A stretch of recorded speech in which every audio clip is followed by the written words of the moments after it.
저희가 K-민스를 사용하실 때, 음, 일반적인 그 지도학습 모델 사용하는 것과 비슷해요.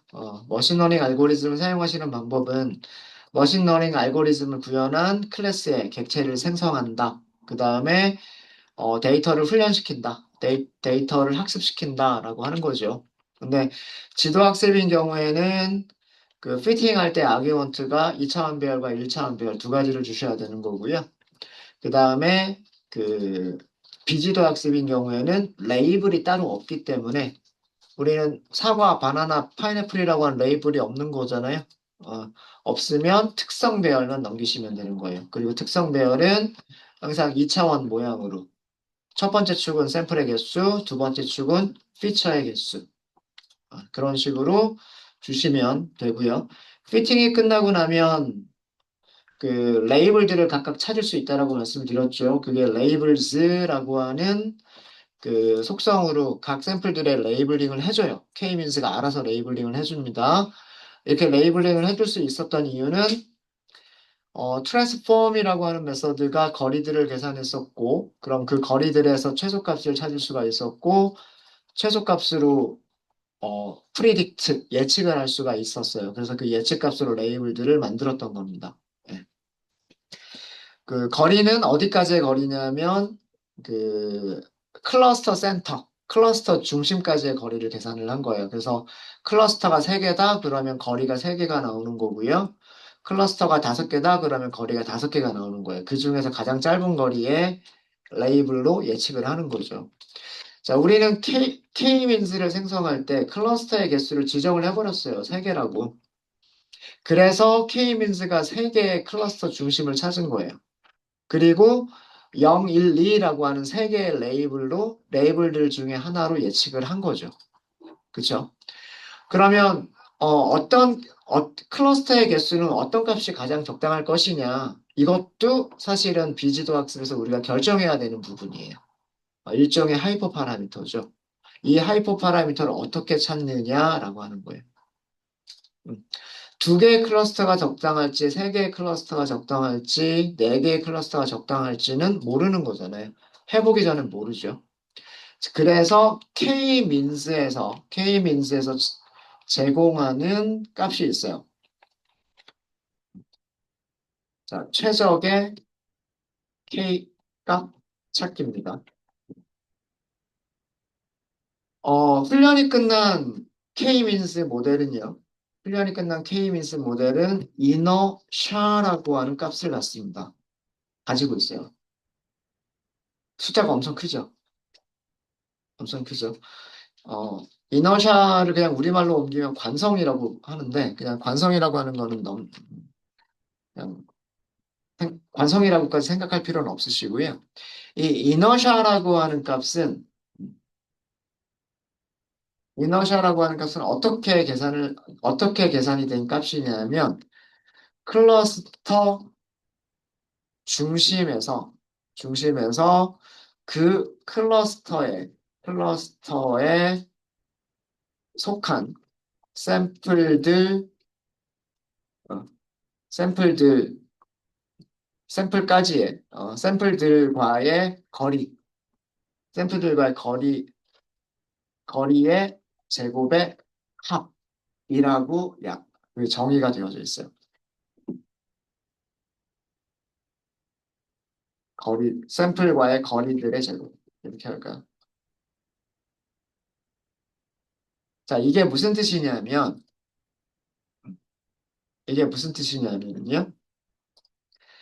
어,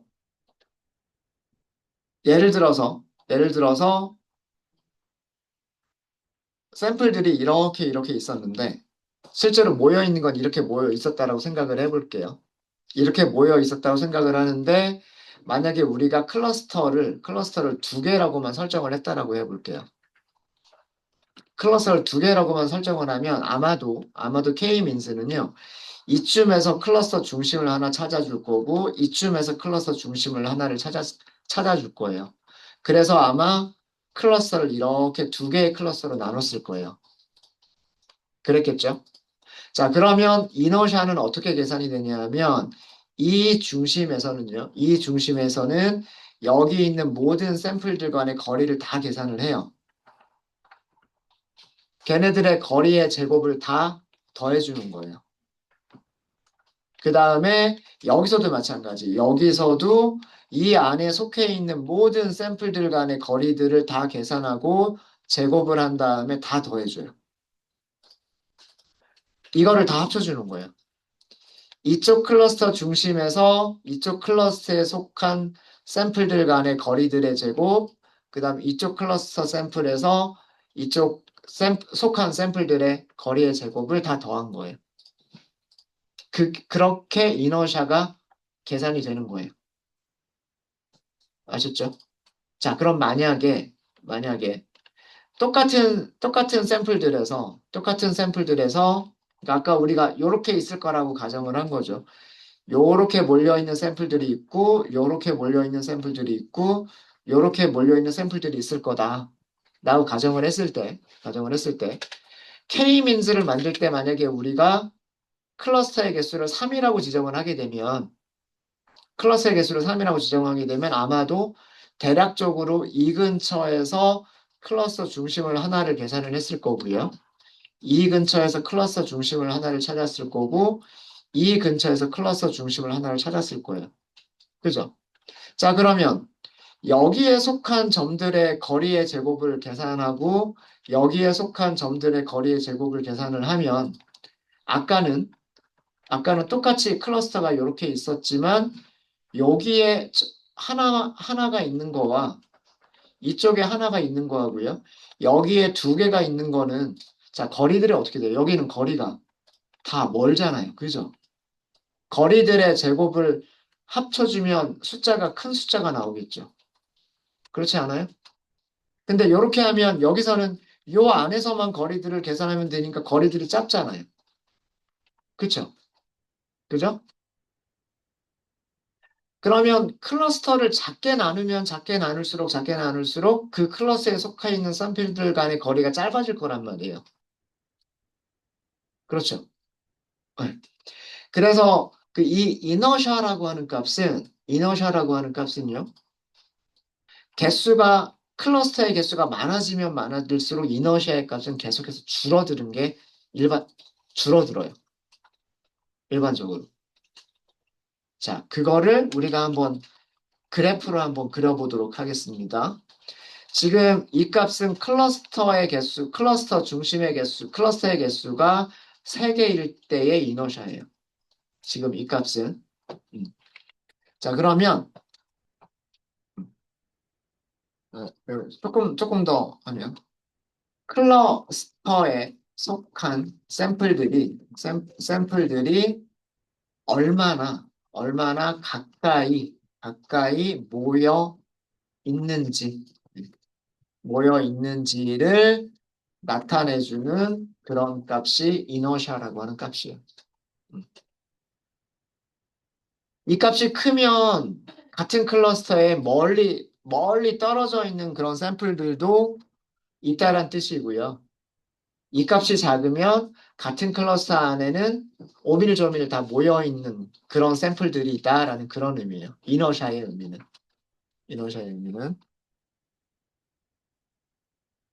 자, 그래서 우리 여기서 무엇을 해볼 거냐면 클러스터의 개수를 클러스터의 개수 파라미터 이름이 뭐라고 되어 있냐면 n clusters라는 파라미터가 있어요. 클러스터의 개수를 두 개에서 우리 10개까지만 해볼까요? 10개까지만. 사실 뭐 10개까지 갈 것도 없을 것 같긴 한데 개수를 2에서부터 10까지 까지 변화시키면서 변화시키면서 이 어, 어, 이너샤가 어떻게 변화하는지 변화하는지를 그래프로 시각화를 해보도록 하겠습니다.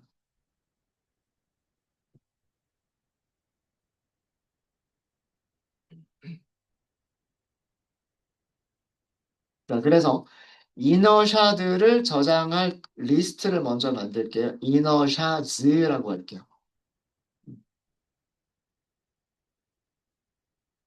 얘는 클러스터 개수에 따른 그 이너샤드를 이너시아,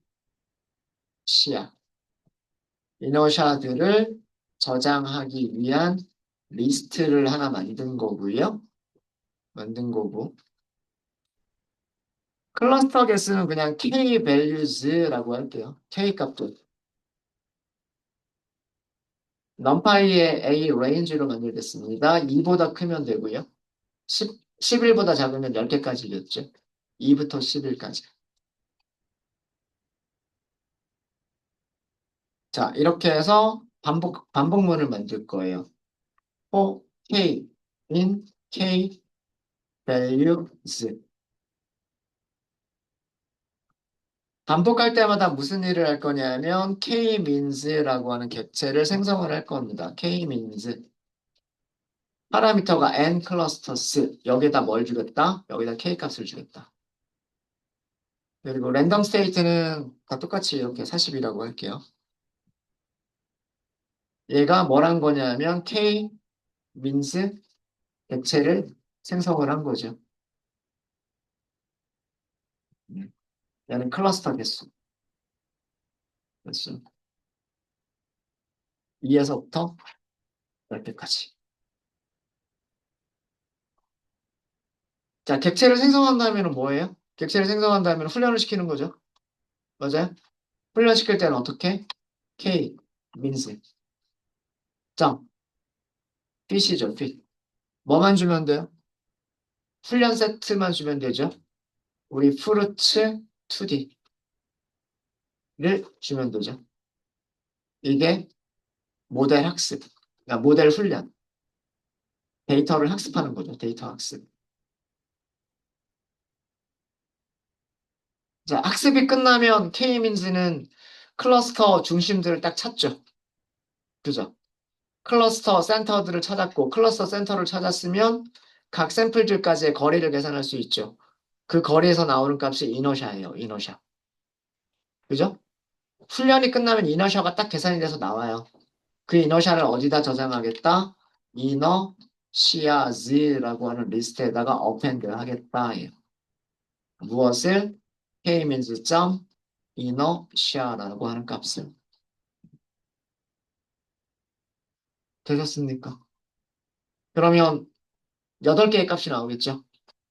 이거 프린트 해보시면 프린트 이너시아즈를 프린트 해보시면 네, 이렇게 8개의 값이 나올 거예요. 숫자들 보시면 5856, 5075, 4654, 4307 점점 줄어드는 것처럼 보이죠? 그죠? 자, 이거를 그래프로 그려보도록 하겠습니다. 그래프 그리는 건 어렵지 않아요. 선그래프로 그릴게요. plt.plot. x좌표는 kvalues, y좌표는 inertias. 파란색으로 그릴게요. 그 다음에 마커 찍겠습니다. 그리고 직선으로 연결을 할게요. 그리고 그리드 그려주면 조금 더 이렇게 그 격자들을 잘 볼 수가 있을 거고요. 엑스레이블. 엑스레이블은 클러스터 개수죠. 넘버 오브 클러스터스. 그 다음에 Y축에 사용한 값은 뭐냐면 이너샤라고 하는 계산된 값을 출력을 한 거예요. 그죠? 네. 그래서 plt.show. 네. 점점 계속해서 줄어듭니다. 클러스의 개수가 많으면 많을수록이요. 많으면 많을수록 이 값은 줄어들 수밖에 없어요. 줄어들 수밖에 없는데 어, 여기서 확연하게 드러나진 않는데 기울기가 바뀌는 부분이 있어요. 그러니까 물론 기울기가 전부 다 조금씩 다 바뀌기는 해요. 기울기가 다 조금씩 바뀌기는 하는데 다른 것들에 비해서 기울기가 조금 급격하게 바뀌는 부분이 있어요. 어, 여러분들 팔을 보면 팔의 위쪽 부분하고 팔의 아래쪽 부분 있죠. 거기 연결하는 거를 팔꿈치라고 얘기하죠. 팔꿈치 영어로 엘보.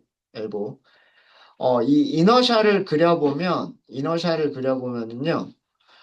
엘보우가 드러나는 부분이 있습니다. 그러니까 여기서는 아주 명확하지는 않지만, 지금, 네. 자, 여기서는 이런 기울기를 가지고 있었고요. 그 다음에 그 옆에서는 이런 기울기를 가지고 있었어요. 그러니까 이렇게 꺾였죠. 그 다음에 그 옆에서는 이런 기울기를 가지고 있었어요. 좀 더 명확하게 보여줬으면 더 좋았을 텐데. 예. 여기는 한 칸 움직일 때 이만큼 움직였단 말이에요. Y가. 근데 여기서는 한 칸 움직일 때 요만큼만 움직였어요. Y축이 요만큼만 움직였어요. 여기는 똑같이 한 칸을 움직일 때, 자, 여기 내려간 정도하고 여기 내려간 정도 비슷해 보이죠? 큰 차이가 없어 보이죠? 그 다음에 여기 한 칸 움직일 때 조금 더 낮게, 한 요 정도 움직였어요. 여기 한 칸 움직일 때는 요 정도 움직였어요. 여기 한 칸 움직일 때는 요 정도 움직였어요. 음. 똑같이 그 클러스터 개수가 하나 늘어날 때마다 여기서는 급격하게 줄어들었는데, 여기서는 클러스터 개수가 한 개 늘어났는데, 조금밖에 안 줄어들었어요. 자, 이렇게 꺾이는 이 부분을 이너샤의 엘보라고 얘기를 합니다. 엘보. 그래서 그 이 엘보우가 나타나는 이 위치가 가장 적절한 K 값이라고 알려져 있어요. 자, 왜 그런지 생각을 해보면은요. 이걸 왜 그런지 생각을 해보면, 아까 제가 이렇게 그렸었어요. 똑같은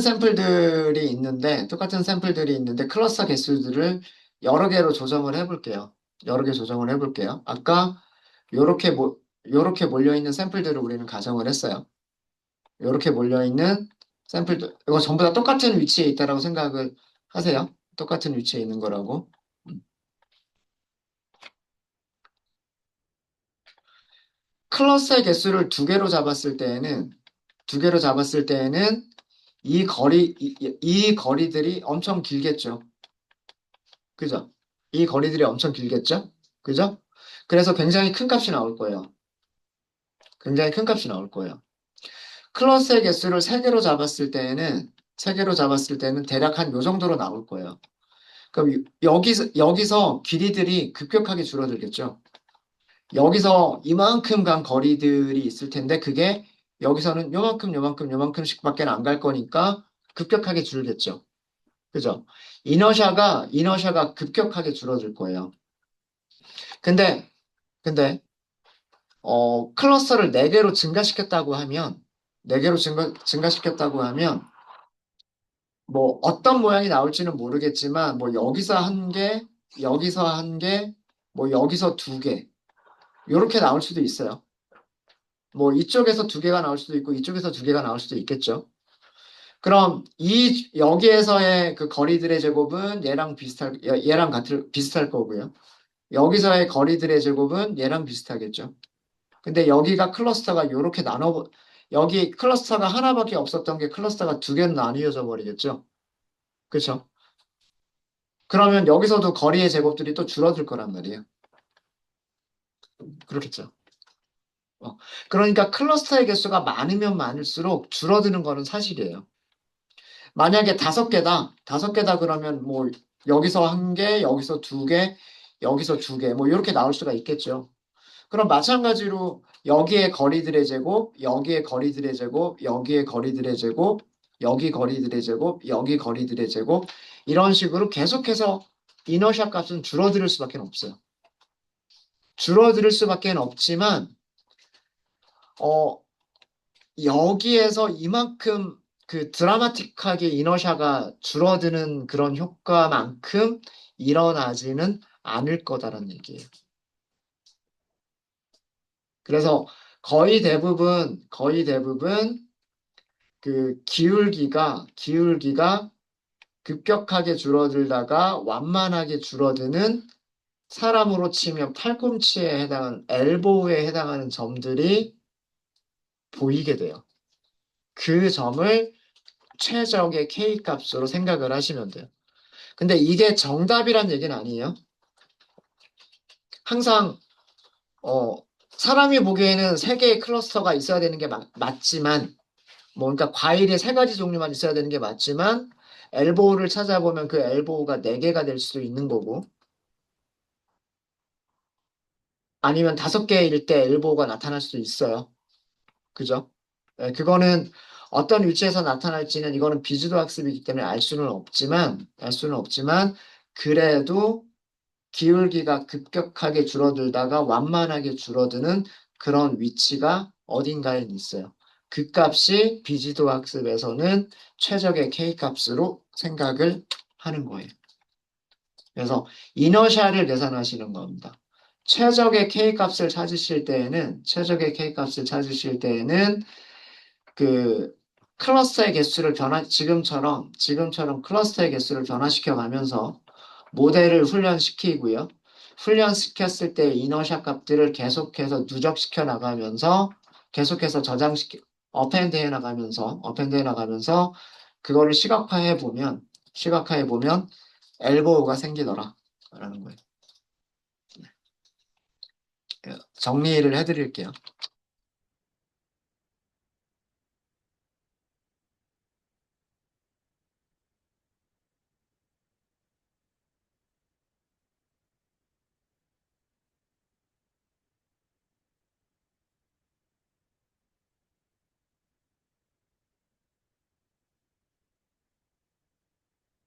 엘보우가 우리말로는 팔꿈치잖아요. 팔꿈치. 기울기가 급격하게 바뀌는 분이에요.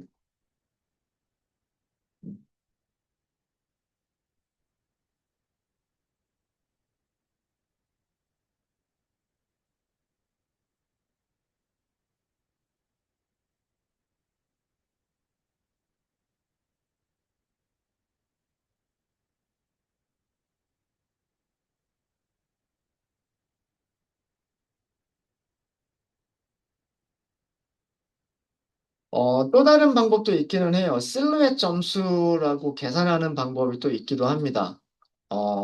매트릭에 보시면, 매트릭이라고 하는 그 모듈 있죠? 우리 평가하는 모듈 있잖아요. 그죠?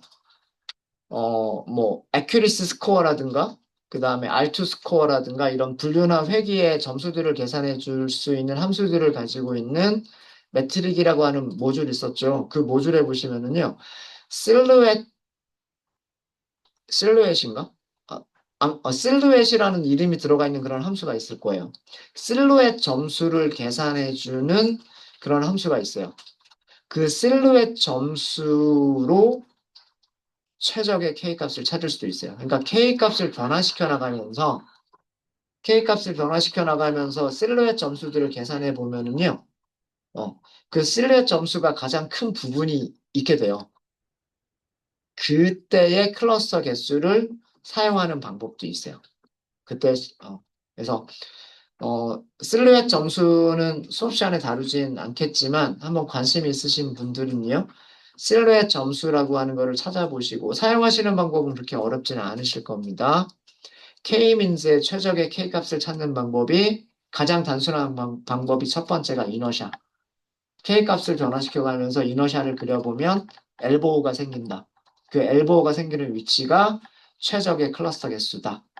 또는 평가 매트릭 모듈에 있는 실루엣 함수를 이용해서 실루엣 점수를 계산해 보면 그것으로서 최적의 실루엣 점수도 마찬가지로 클러스터 개수를 변화시켜 가면서 실루엣 점수를 계산해 보는 거예요. 그러다 보면 최적의 실루엣 점수를 찾게 되고 그때의 클러스터 개수가 최적의 개수예요. 비슷한 결과가 나와요. 엘보로 찾든 실루엣 점수로 찾든 비슷한 결과, 거의 같은 결과를 주게 됩니다. 그래서 그 부분은 여러분들이 한번 찾아보세요. 네.